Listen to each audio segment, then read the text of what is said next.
Heather from Hooked on Pickin here. A lot of people have been asking me, what do I do about FBA shipping? Like, how many times am I charged shipping? Well, I'm going to talk to you about that. So I've had a lot of you comment on some of my YouTube videos about shipping and who pays for shipping and how often do I pay for shipping, and if I send it into the warehouse, do I have to pay shipping twice? How does that work? So I'm going to basically explain it in layman's terms as easy as I understand it, but hopefully this helps to clarify a lot of those questions. I can answer them on my YouTube comments, but sometimes it's easier if I just explain it with my voice. So how it happens is when you list something for Amazon FBA, that means fulfilled by Amazon. That means you're going to list it. You're going to throw, let's say I list 50 items. I'm going to throw all 50 of those items into one box if that's where Amazon wants them to go. And then I'm going to ship them to the warehouse. Yes, I do pay for the shipping to the warehouse. What it does is it comes off price-wise off of my Amazon disbursement. Okay, so every 2 weeks you get paid for what sells on Amazon. So when I ship it, it comes out of that part of the income. So anytime you ship a shipment to the Amazon warehouse, you will notice your profit numbers go down a little bit. And a lot of it is because you just paid for the shipping, okay? So let's say it costs me $20 to ship a huge, 30-pound box to the Amazon warehouse. A lot of people are asking the question, now when it gets to the warehouse and one of those items sells, do I have to pay shipping again?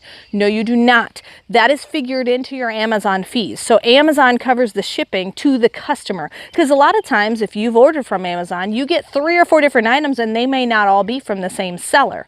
So Amazon handles the shipping on that end. So the only shipping that you need to be aware of is the one that sends it to the warehouse that you are paying for out of your disbursement. Now, the Amazon fees kind of basically are higher because you're kind of covering that as well, but not so much as to be the $3 or $4 or $5 per item that you send. Because if it costs me about $15 to $20 to send about 50 items to the warehouse, depending on weight, that I'm way less than $3 or $4 for shipping. Now, when you merchant fulfill an item, you do have to pay shipping right off the top, but generally the shipping is paid by the customer and then you pay shipping as well. Sometimes it's even and sometimes it's not, depending on how Amazon calculates that you should ship it. So, but when it comes to the warehouse, you pay that one-time fee and then you don't have to worry about paying for shipping after that. So I hope this clarifies the shipping situation when it comes to the Amazon FBA warehouse. If you have any other questions or if I have not been clear enough, please let me know in the comments below, and I would love to be able to do another video or at least comment on it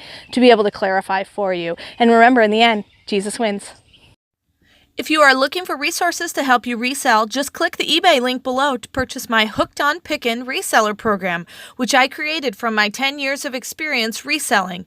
It has checklist cards for Amazon, eBay, and Goodwill. The Goodwill card has over 80 different tips, items, and strategies listed by department.